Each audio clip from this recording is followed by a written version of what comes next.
Hey Monica, I really liked your topic of dreams and whether or not we act on them. That's a really good question. And it was interesting to hear your stories.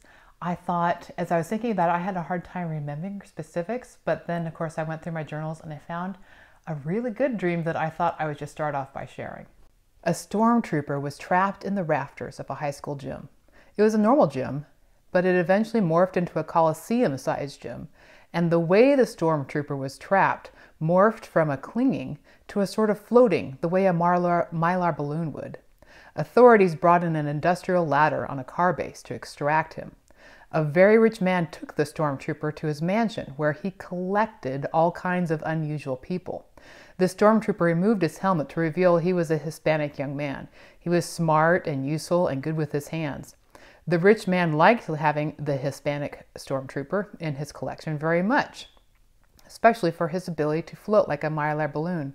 He brought the stormtrooper to a Roman Coliseum type affair with throngs of people. The audience threw connector cables into the arena the way roses are thrown down at bullfighters or figure skaters as a sign of adoration.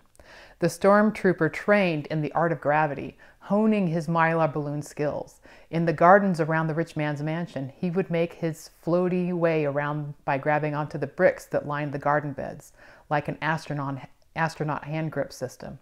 Soon he could walk like a normal person, as if gravity affected him the way it affected us. He left the mansion and headed across town, pretending to go for a stroll, but secretly eager to escape the rich man's clutches. As night fell, he came upon a daycare center, and the stormtrooper saw and heard a young woman and a young man talking inside. She said that she wanted to marry the man for his handiwork skills, and she could offer him protection. But the man she spoke to seemed disinterested, to not need what she offered. The stormtrooper was very interested in that sort of arrangement, having handiwork skills to offer himself, and having a need for protection, because he had just escaped the rich man's collection.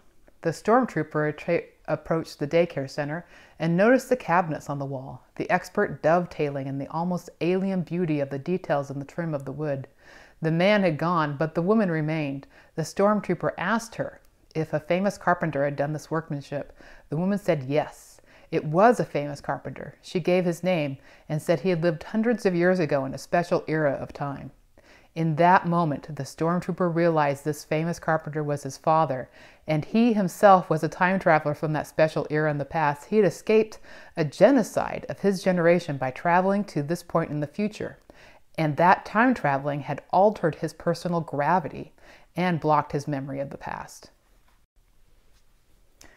At first, when I was contemplating your question, do I act on dreams?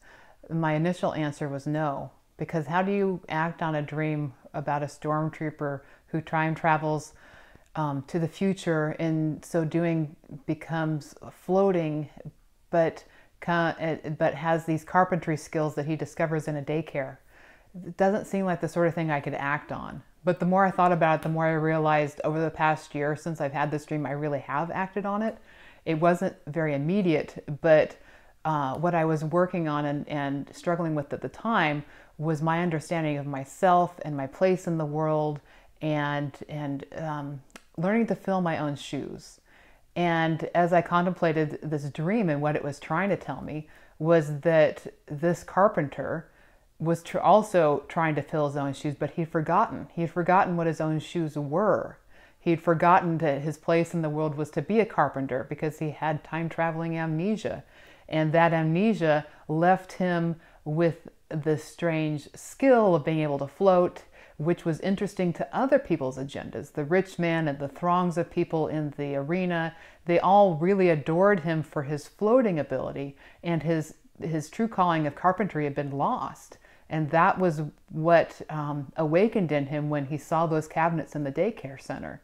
So in a way, yes, I did act on that dream. I spent the last year of my life really learning that I was a carpenter, and that the things that impressed other people, like my floating time-traveling abilities, weren't really what I was about. So hopefully that answers your question in a very roundabout science fiction fantasy kind of way. I'll talk to you next week.